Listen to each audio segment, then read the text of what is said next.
Today's tutorial is how to change a wire harness. The first thing you'll want to do is remove the battery from the bike. Now you'll want to remove the battery tray. To do this, undo the 6 screws on the base of the tray and the 2 screws that hold onto the lock. Once the battery tray is removed, undo the ground wire attached to the frame.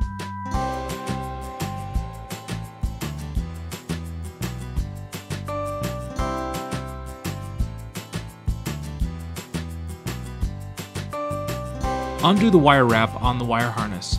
This will expose the 2 brake shutoffs and the display connection.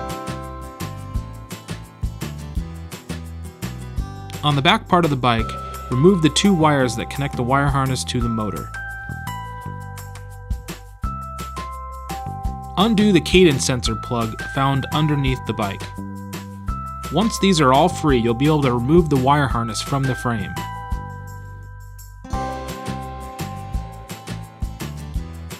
Now it's time to reverse these steps to install the new wire harness. Now put the new wire harness back into the frame. This might take a little patience to get everything back in the right position.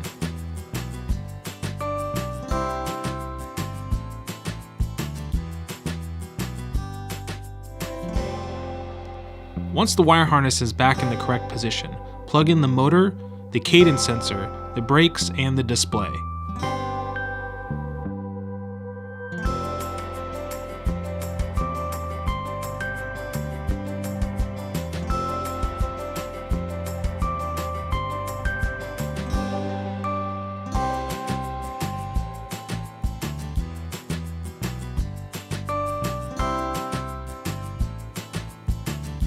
Attach the ground wire back to the frame.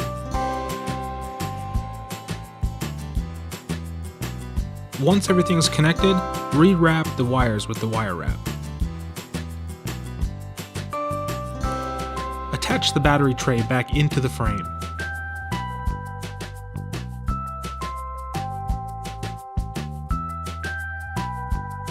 Once the battery tray is back in place, now you can put the battery back in the bike. And that's how you change a wire harness. Thanks for watching.